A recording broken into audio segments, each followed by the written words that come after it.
Tudo bem com vocês? Vamos falar aqui sobre um assunto que eu acredito que é de utilidade pública para qualquer consultor.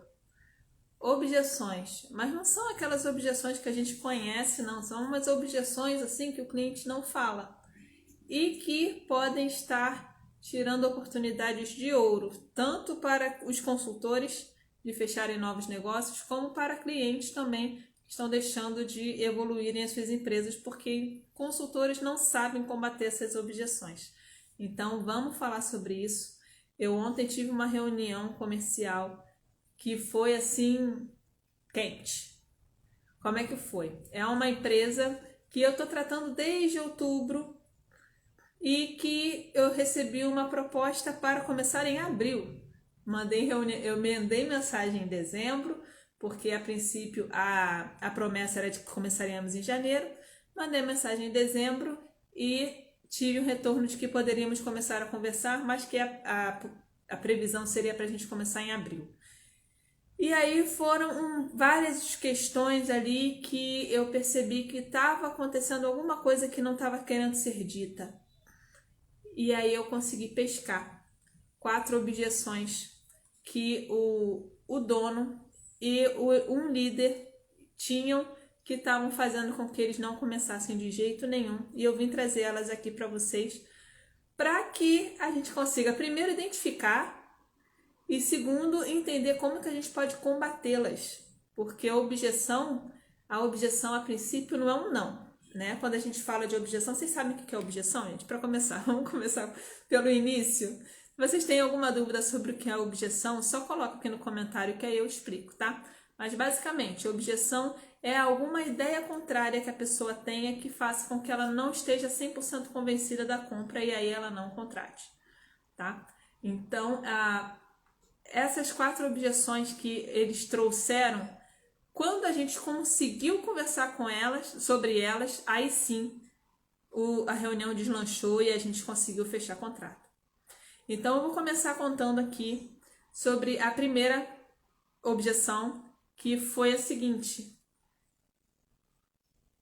Veio de um dos líderes, tá? Eu fui para essa empresa por indicação de um dos líderes, do líder comercial, e aí a gente teve uma reunião entre o líder comercial, o líder de projetos e o dono da empresa.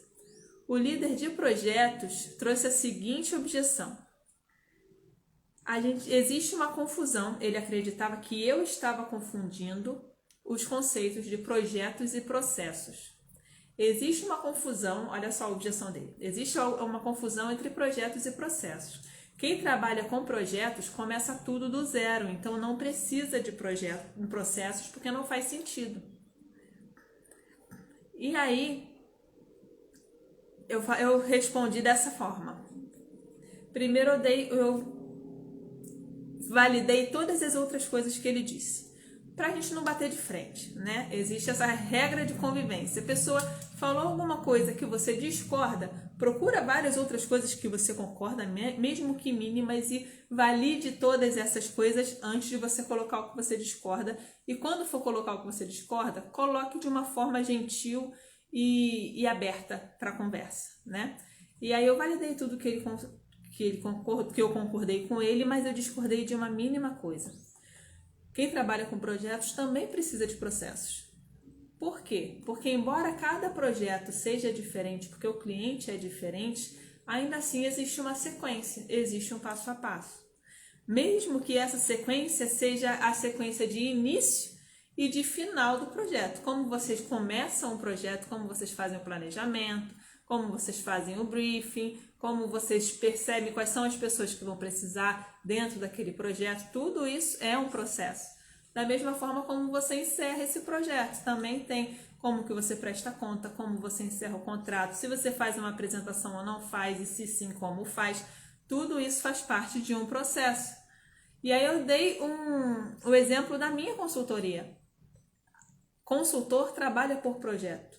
No entanto, um consultor que não tem processos, ele está falido. Por quê? Porque começar do zero, desde o início, é muito caro. Imagina se todo cliente que você entrar, você tenha que fazer uma proposta do zero, fazer uma tratativa de comercial do zero, qualificar essa pessoa tirando perguntas da sua cabeça, e aí depois, quando você fecha o negócio, fecha o projeto, você tem que pensar do zero de como que você vai atender esse cliente e como você vai controlar o projeto, o que você vai entregar para esse cliente, quais vão ser as suas ferramentas de apresentação e de controle e de tudo isso. Tudo isso acaba fazendo com que o projeto fique caro, porque vai demandar muitas horas do consultor. Da mesma forma, toda empresa que trabalha com projetos precisa de processos para otimização. E aí, essa foi a primeira forma como eu combati essa objeção, de que todo projeto tem processos dentro. Além disso, eu busquei exemplos de processos que tinham dentro dos projetos que eles mesmos faziam. Por exemplo, o projeto comercial. Eu falei, olha, eu não conheço exatamente como é o trabalho do gerente comercial, mas eu imagino que seja mais ou menos assim. Você entende a demanda do cliente, apresenta uma proposta, negocia a proposta e vai para a parte de contratação. Não é mais ou menos assim? Aí validamos que era mais ou menos assim. Então, olha, temos um processo aqui. Por mais que a gente trabalhe com projetos, por mais que cada projeto tenha a sua especificidade, a gente tem algo ali para trabalhar. A gente tem uma estrutura base para trabalhar e para melhorar em relação a isso. E aí também eu trouxe uma outra questão em relação a essa objeção. Ó, a gente está só na primeira objeção, tá? A primeira, trabalhar com... essa falta de percepção, e aí, ó, foi um negócio que veio na minha cabeça na hora. Essa falta de percepção de que não existe padrão no trabalho de vocês é porque a comunicação tá ruim. E aí, esse gerente de projetos que estava resistente sentiu a dor no calo dele profundamente, porque ele tem uma questão de comunicação muito séria em relação à empresa, porque tudo é feito por WhatsApp e essa comunicação fica toda ali no rolo do celular das pessoas e nada é documentado. Então, quando precisam de alguma informação, precisa se pesquisar no WhatsApp. O WhatsApp vira um banco de dados na empresa. Então, consegui encontrar um ponto ali que fazia todo sentido, porque na verdade era isso mesmo, né? E aí ele se convenceu de que sim, embora trabalhemos com projetos, precisamos de processos. Uma segunda objeção que essa empresa tinha e que a gente tratou ontem. O dono, ele queria prototipar. O que eu quero dizer com isso? Eu apresentei a proposta. Ele, que não estava muito acostumado a gastar muito dinheiro e estava com problemas de caixa, pensou em, ao invés de fazer uma consultoria inteira, eu vou prototipar, eu vou entregar um projeto para ela, e aí ela faz a consultoria em relação a esse projeto e depois a gente replica. Percebe como nenhum cliente vai falar isso na tua cara?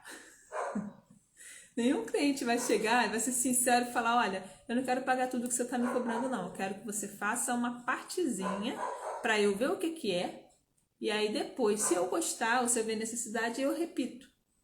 Mas se não, eu replico o que eu consegui aqui dentro mesmo, que já vai dar uma boa melhorada. E aí, como é que a gente conversa? Como é que a gente conversa sobre isso? Primeira coisa, a relação de custo-benefício, ela sai muito prejudicada. Por quê? Porque uma coisa é um consultor olhar para a empresa como um todo, mobilizar a equipe, fazer toda aquela preparação para receber um monte de mudança, e ao invés de fazer tudo isso, ela vai cuidar de um projetinho. Então, a relação custo-benefício ela já ia sair prejudicada, porque eu não teria como...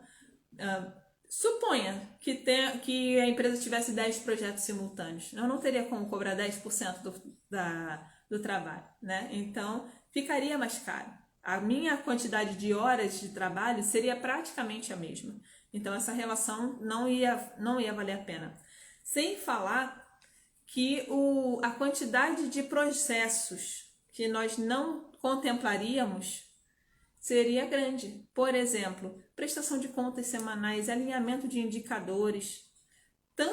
São tantos processos que não são estritamente de operação, de entrega para o cliente, mas que dependem, mas que garantem uma maior eficácia no trabalho.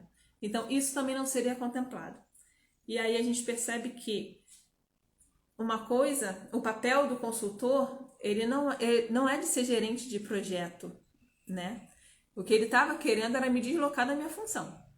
A gente também falou sobre isso. Eu não vou ser a sua gerente de projeto.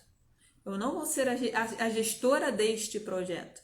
Eu vou ensinar vocês como é que vocês vão se organizar, como é que vocês vão controlar, como vai ser a gestão daqui para frente e como vai ser o trabalho. Como que eu vou fazer isso? Eu vou fazer isso mapeando os processos, conversando com a equipe, tratando melhorias de uma forma global e documentando isso para que vocês consigam fazer isso cada vez melhor ao longo do tempo. Então, essa questão de eu quero prototipar, olha, eu já recebi isso tantas vezes, depois que eu fiquei pensando, nossa, eu acho que aquele cara lá daquela outra empresa também quis fazer isso comigo, e era exatamente isso. Faz todo sentido você querer uma amostra grátis de um trabalho, que é de um trabalho de conhecimento, porque você acredita que você já vai ter esse conhecimento, e aí você depois replica sozinho com custo zero, né? É até compreensível isso. Não precisa nem a gente se ofender em relação a isso, porque se a gente é um tipo de coisa que a gente está sempre tentando otimizar o investimento. E está tudo certo. Ó, falei de 2 objeções aqui, nada óbvias, que eu recebi do cliente ontem e que a gente está tratando aqui. Eu estou contando como que eu combati todas elas e consegui fechar contrato. A primeira, tive uma consulta. Quem trabalha com projetos não precisa de processos. E a segunda, o cliente queria prototipar a consultoria para depois aplicar sozinho. Ele não falou. Mas, na verdade, ele não falou que ele queria replicar sozinho. Mas ele falou que ele queria me dar um projeto ao invés de me dar a empresa inteira. Então, a gente conversa sobre isso de uma forma objetiva, no entanto, gentil e acolhedora, né? Positiva. E aí a terceira objeção. Eu tive uma consultoria anterior que levou 2 anos para implementar o projeto. E aí? Como é que a gente combate uma objeção como essa de um projeto que a gente não viu, de um consultor que a gente não conhece, de uma história que a gente nem sabe se é verdade ou não, nem como foi contada? Como que a gente resolve isso? Vou te contar como é que eu resolvi. Primeiro eu respondi assim, olha, eu não posso responder pelo trabalho de outra pessoa, principalmente de um colega, porque seria leviano e antiético. E foram essas palavras que eu usei. Eu estaria sendo leviana e antiética se eu fizesse qualquer comentário a respeito do trabalho de uma outra pessoa, principalmente um trabalho que eu não presenciei. Então, eu não tenho como avaliar se o trabalho foi bem conduzido ou não, ou se o escopo estava errado, ou qualquer outra questão. O que eu posso te dizer é que eu sou uma pessoa focada em resultado. Eu vou medir resultado do nosso trabalho desde o início. E uma coisa que eu sou muito, que eu busco muito são cases. Eu não quero chegar aqui, pegar a mensalidade, e aí eu tô falando diretamente no coração dessa pessoa. Eu não quero chegar aqui, passar um tempo na sua empresa, pegar o dinheiro das prestações do nosso contrato e ir embora e deixar a sua empresa como tá. Se eu tô aqui é porque eu quero depois poder colocar a tua logo no meu case de sucesso. E aí eu também pude contar que eu também tive resultados parecidos com empresas parecidas. E aí eu cito algumas empresas, pode ser que ele conheça, pode ser que não. Se ele não conhecer, não tem problema nenhum, eu explico qual é o segmento, como foi o trabalho que eu fiz, e explico como que a gente resolveu algumas questões que aconteceram ali. Por quê? Porque eu preciso mostrar para ele que sim, eu sou uma pessoa de resultado, que eu tenho resultado para mostrar e que eu sei como que eu vou gerar esse resultado. Então, matamos 3 objeções, tá? E a quarta foi muito engraçada. A quarta foi a última. Na verdade, ela foi a primeira, mas no final ela foi a última que a gente matou e foi muito rápido. Porque, na verdade, o dono chegou a dizer que era uma desculpa, que era justamente a pouca disponibilidade de caixa. No início, ele queria me jogar para abril porque estava com pouca disponibilidade de caixa, lembra? E por isso, por conta dessa pouca disponibilidade de caixa, Ele queria me dar um projeto ao invés de a empresa inteira.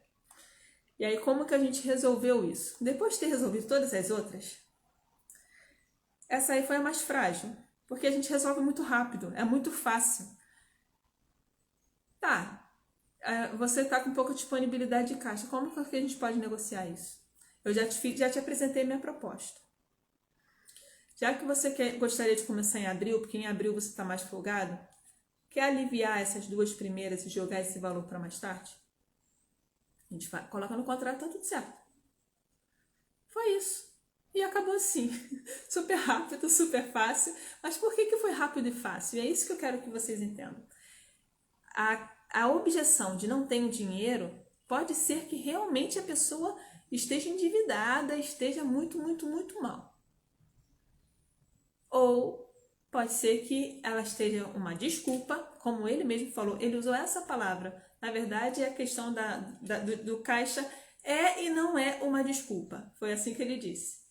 Por quê? Porque tem outras coisas que ele não quer te falar. E aí a gente precisa ter uma objetividade, uma confiança e uma comunicação clara no sentido de eu estou percebendo, fulano, eu estou percebendo que tem alguma coisa que você não está me contando. O que você acredita que pode dar errado? Quando você pensa, quando você... Eu não sei se eu imprensei o cara na parede, mas eu acredito que eu tenha sido objetiva, tá? O que você acredita que pode dar errado? Aí sim, ele disse que ele teve uma consultoria que demorou 2 anos e o nosso projeto era de 4 meses, então ele estava duvidando do tempo. Aí sim, ele falou que, na verdade, ele pensou em prototipar por conta dessas questões que ele tinha. E aí, depois que a gente lidou com isso, a gente resolveu a negociação assim, ó. Só trocamos os valores das parcelas e acabou. E acabou. Eu acabei de mandar o contrato para ele assinar. De verdade, sim, foi muito simples. Na hora a negociação de objeção de valor, ela pode ser bem simples, tá? Se o cliente percebe que ele realmente vai ter valor. E o mais legal dessa reunião que teve ontem é que, como eram 3, né? O dono e 2 líderes, teve um momento em que eles falaram que precisavam conversar. Temos sim, esqueci, teve mais uma objeção aqui. Ele tentou jogar para a equipe a responsabilidade e a desconfiança dele. Ele falou, olha, eu não sei se as pessoas estarão comprometidas. E aí a gente pergunta, quem precisa estar comprometido? E aí ele colocou para a equipe dos outros 2. E aí eles falaram, olha, precisamos conversar. E aí qual é o papel do consultor nessa hora? Gente, arrastar negociação comercial não é bom. Tenta ser o mais objetivo e encurtar o máximo possível essa negociação. Porém, essa negociação só pode terminar quando todo mundo tiver certeza de que é o melhor para ser feito, tá? Então, o que a gente fez? Eu vi que vocês falaram que precisam conversar depois. Vocês preferem que eu saia por meia hora para que vocês possam conversar sobre essas questões que estão afetando? Eu posso ir, daqui a pouco, quando terminar, vocês me chamam, não tem o menor problema. E foi isso que eles fizeram. E a gente conseguiu, depois quando eu voltei, estava tudo alinhado, estava tudo perfeito. E aí sim, a objeção financeira foi rotulada como desculpa e a gente fechou o contrato. Então, negociação comercial ela não é uma coisa fácil. Não é simples para quem não conhece, tá? O que eu recomendo para vocês? Estejam muito atentos e abertos para receber o feedback das pessoas.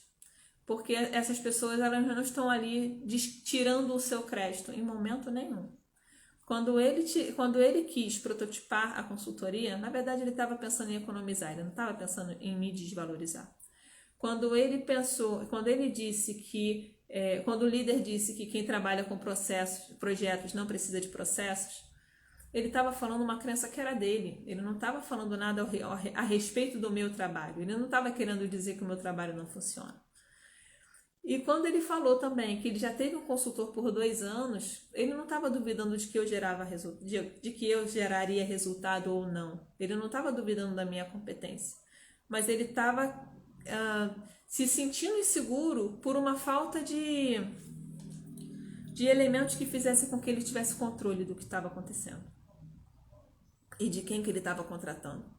E é super natural, né? A gente, quando contrata, qualquer empresário, quando contrata um consultor, ele precisa ter confiança nesse consultor, porque ele está abrindo a empresa, discutindo questões íntimas da empresa e se abrindo para orientação. Então não é uma questão muito simples assim de que vou colocar qualquer um, tem pós-graduação, tem MBA, tem isso aqui, pronto, tá dentro. Não é assim. A qualificação da pessoa consultora é muito importante. Então, no final, essas 4 objeções, depois que elas caíram por terra, depois que as pessoas estavam certas de que precisavam contratar a consultoria, aí fechou. Estamos assinando na assinatura do contrato agora, vamos começar o processo na semana que vem. E eu tenho certeza que vai ser um belo de um trabalho, porque as pessoas estão alinhadas, estão sabendo exatamente o que estão levando. Nesse processo todo, eu corri vários riscos, tá? Um consultor iniciante, ele poderia ter se deixado levar para ir para um projeto. E aí, provavelmente, ele seria levado a diminuir bastante o valor dele, porque ele estaria fazendo uma degustação. Ele poderia também simplesmente ter encerrado a tratativa, tipo, eles não querem, vou partir para outra. E isso é um erro. Porque se você não tem absoluta certeza de que o cliente não quer, como que você vai encerrar uma tratativa, né? Precisa desse ponto final. É um relacionamento. Uma tratativa comercial é um relacionamento. Precisa de eu quero ou eu não quero. E esse eu não quero precisa ser convincente, precisa ter um motivo razoável. Tipo, olha, eu realmente não quero, eu estou decidido a não fazer a consultoria por conta de questões de ABCD que eu não quero nem te falar. Beleza, não tem nada para se falar. Agora, enquanto a pessoa fala, eu não quero, mas ainda está trazendo questões, aí a gente vai buscar, a gente vai procurar, tá? Vou repetir aqui, tô vendo que tá chegando mais gente aqui na live, vou repetir aqui brevemente. Então, estamos falando sobre 4 objeções que não são óbvias, que o cliente não costuma falar para você, mas que te impede de fechar negócio. Primeira, quem trabalha com projetos não precisa de processos. Segunda, eu não gostaria de te dar a empresa inteira para fazer a consultoria. Eu queria te dar um projeto para a gente começar. E aí, depois que terminar esse projeto, a gente vai ver o que vai acontecer. Terceiro, tive uma consultoria anterior e levei 2 anos. O consultor anterior levou 2 anos para implementar o projeto. E por último, estou com pouca disponibilidade de caixa. Essa, o cliente disse que era uma desculpa no final da reunião. Então, toma cuidado e começa a afinar as suas anteninhas, o seu ouvido, para entender que tipo de objeção essas pessoas estão te trazendo, tá bom? Vou deixar essa live salva. Se você não pegou desde o início, volta lá com papel e caneta na mão. Juro, bota papel e caneta na mão, porque tem aqui 4 objeções que o cliente não te conta, ele não te conta, e que podem estar fazendo com que você perca negócio, tá bom? Um beijo. Tchau, tchau.